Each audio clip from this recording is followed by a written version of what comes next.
देखिए, स्वर्ण समाज का हल्ला बोल आज जयपुर शहर में है और स्वर्ण समाज की महिलाएं भी मेरे साथ हैं। वो क्या कुछ कहती है उनसे जानते हैं। एक बार मुझे बताइए कि अगर स्वर्ण समाज की आवाज मोदी सरकार तक नहीं पहुंचती है तो आप लोगों का क्या कदम होगा, क्योंकि महिला सशक्तिकरण जो है सड़कों पर आ गया है। अब जब महिला सड़कों पर आई गई है तो या तो देखते हैं कि कानून वापस ले लेते हैं शांतिपूर्वक, क्योंकि स्वर्ण समाज कभी दंगा फैलाना हमारा काम नहीं है। तो हम शांति से ही ये सोचते हैं कि शांति से ये काम हो जाए, शांति से ये हमारी बातें सुन ले, शांति से ये कानून वापस ले ले। तो हमें पार्टी से कोई वो विरोध नहीं कि हमें कोई बीजेपी से वो प्रॉब्लम है, हमें उससे नहीं है। हम बस ये चाहते हैं कि ये जो आपने कानून लिया है ये हमारे बच्चों का भविष्य खराब करने वाला है। बच्चों का भविष्य बिल्कुल खत्म हो चुका है। अब आप बच्चों को क्या सिखाएंगे कि बेटा स्वर्ण समाज के बच्चों से ही बात करना, दूसरे समाज के बच्चों से बात मत करना। बात करोगे तो क्या पता तुम पर कोई इल्जाम नहीं लगा दिया जाए। तो ये सब पहले से घर से सिखा के भेजोगे। अब क्या करेंगे, हमारे बच्चों को जिंदा रखना है तो बोलना ही पड़ेगा, फिर और तो क्या करेंगे। जब ये लोग नहीं मानेंगे तो फिर यही सिखाएंगे हम, और तो क्या करेंगे। क्योंकि ये लोग चाहते हैं कि हम यही सिखाए, हम डर के रहे, लेकिन हम डर के नहीं रहे। आपने एक बात सुनी है कि हिंदू मुसलमान एक है, हम हिंदू हिंदू भाई भाई हैं। स्वर्णों को बांट दिया, हिंदू हिंदू बट गया, मुसलमान हिंदू से लड़ रहा है, हिंदू मुसलमान से लड़ रहा है, हम आपस में लड़ रहे हैं, घरों में बैर हो गए हैं। तो कहाँ जा रहा है देश। ये अभी जो मोदी जी ने ये कानून लागू किए बहुत गलत किया कि आपस में जातिवाद अपन लोग खत्म करें ना। मोदी जी ने इसमें और जातिवादी का झेल घोड़ा है। जो अभी मोदी जी ने जो कानून लागू किया उससे बच्चों के अंदर और जातिवाद का जहर घुलने वाला है। अभी आपस में थोड़े बहुत मतलब अपने हिंदू समाज में एकता मतलब बढ़ावा मिल रहा था, लेकिन वापस से ये सारी चीजों को अच्छा रिलेशन बना था, वापस से इस को लागू करके यूजीसी को वापस से सारी चीजें तोड़ने का काम किया। ये फूट बच्चों में नहीं है, ये फूट अब आम लोगों में भी हो जाएगी। पड़ोसी पड़ोसी का नहीं रहेगा, दोस्ती नहीं रहेगी, भाईचारा नहीं रहेगा, कोई किसी की मदद नहीं करेगा। इसी चीज पे तो आपको एक चीज बोलूंगी कि आपको पता है हम जो चार है, हम चार अलग कास्ट है, चारों ही। ये ब्राह्मण है, मैं जाट हूँ, ये राजपूत है, ये भी राजपूत है, ठीक है। लेकिन अब देखो अभी हम लोग साथ है। अब जो बच्चे आएंगे ना, और अभी तक हमारे बच्चे एक दूसरे के साथ ही बैठते थे, लेकिन अब वो आपस में बैठने में डरेंगे। इस डरेंगे क्यों? क्योंकि कल को उसने कुछ कह दिया, या फिर क्लासरूम ऐसे बना दिए जाएंगे, क्या ऐसे जाने जाएंगे। वो जाटों की क्लासरूम है, वो स्वर्णकारों की है, वो राजपूतों की क्लास है, तो उसके हिसाब से बच्चे जाने जाएंगे स्कूल में। हम तो यही कहते थे, नहीं बेटा स्कूल जाते थे सब एक साथ मिक्स थे, है ना। तो अब आपस में मतलब बात करने में भी बच्चों को लगेगा यार ये इससे बात करूं क्या मैं, नहीं नहीं, अगर इससे मैं बात करूंगा तो इससे कुछ बोले तो ये गवर्नमेंट ना अभी मतलब ये दिखा रही है, गवर्नमेंट ये दिखा रही है। जो पहले हम बच्चों को ये बोलते ना कि आप यहाँ बैठो, आप एक साथ में बैठो, हम तो यही सिखाते हैं ना बच्चों को कि बेटा कोई नीचा नहीं है, कोई ऊंचा नहीं है। क्लास स्कूल क्यों बनाए गए थे, इसीलिए क्लासरूम इसीलिए बनाए गए थे कि उसमें हर जात को हर कौम को एक साथ बिठाया जाए। एक बात बताइए मुझे, महिला अपराध कितना बढ़ेगा इससे? बढ़ेगा कि बहुत ज्यादा बढ़ेगा। एक दूसरे को महिला वैसे ही पीछे भेज रही है। अभी एक जब महिला आगे बढ़ती है ना तो एक महिला वैसे भी उससे चिढ़ने लग जाती है, अरे यार ये अभी तक तो यहाँ थी, अब इतना ऊपर कैसे पहुंच गई।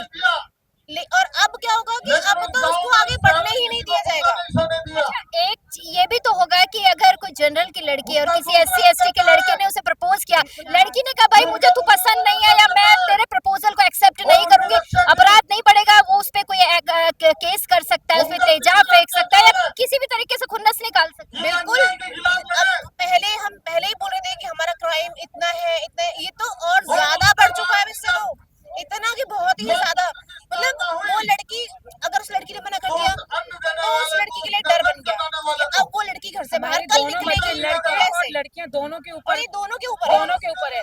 यदि समाज की लड़की यदि हिंदू है, लड़की है अपनी, और SC SC के किसी लड़के ने केस कर दिया तो प्रपोज किया और नहीं पसंद करा, के बाद यदि हमारे यहाँ की लड़की है तो भी प्रॉब्लम है, वहाँ का लड़के को एक्सेप्ट नहीं करा तो भी दिक्कत है। ये तो दोनों के साथ प्रॉब्लम है। पढ़ने वाले बच्चों के साथ कुठाराघात हो गया बहुत। पढ़ने वाले बच्चों के साथ अब बच्चों का दिमाग पढ़ाई से ज्यादा ना इस पे भी जाएगा, आधा डाइवर्ट होगा। जो पढ़ने वाला बच्चा होगा उसके दिमाग में ये चीज आ जाएगी, अरे मैं ठीक हूँ, नहीं है ये मुझे पसंद करिए, तो माइंड डाइवर्ट होगा बच्चों का पढ़ाई से। दोनों का दिमाग अलग अलग होगा, पढ़ने में भी दिक्कतें आएंगी। आप भी स्वर्ण समाज से आती हैं? जी बिल्कुल। अच्छा, क्या क्या सिखाएंगी बच्चों? कितने बच्चे हैं आपके? मेरे एक बेटा है, मैं बनिया समाज से हूँ। बढ़िया समाज से हैं। बढ़िया तो ऐसे बहुत डरते हैं। मुझे बताइए, बच्चे को क्या सिखाएंगी, कैसे आप एजुकेशन उसे लेनी चाहिए, क्या सीख दे देंगी अगर ये बिल पास हो जाता है तो?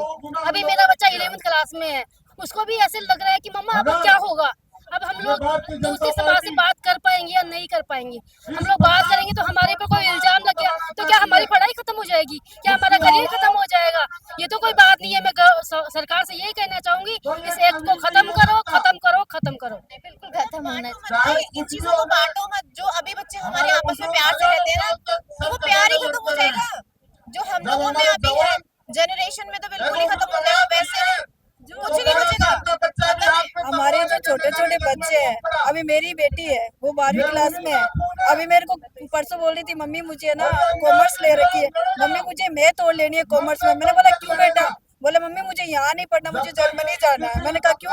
मम्मी मुझे नहीं पढ़ना इंडिया में। उनको वैसे ही इंडिया से खतरा है, तो आप सोचो कि अभी यूजीसी आ गया तो हमारी बच्ची कैसी लड़कियां बाहर जाएंगी पढ़ने के लिए?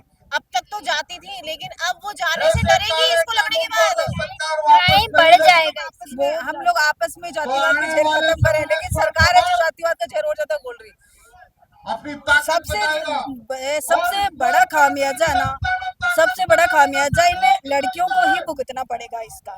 चलिए, बहुत शुक्रिया। देखिए, मेरे साथ तो विनीता शेखावत जी है। विनीता जी, एक बात बताइए, यूजी से लाकर जो है कुठाराघात तो कर दिया गया है स्वर्ण समाज के साथ, अगर ये वापस नहीं लिया जाता है तो क्या होगा? तो महासंग्राम होगा। जो राजस्थान में, जो भारत में मोदी जी बहुत अच्छा उनका चल रहा था, मैं तो ये बोल रही हूँ कि उनकी बुद्धि क्या भ्रष्ट हो गई है, जो वो इतने हाइप पर जाने के बाद इतना नीचा करते कर रहे हैं। शिक्षा जैसी जगह पर, शिक्षा की जगह पर वो वैमनस्य पैदा कर रहे हैं। जातिवाद में जब पहले जैसे कि स्वर्ण समाज ऐसे समझता था कि हम ऊपर, तब आरक्षण दिया गया।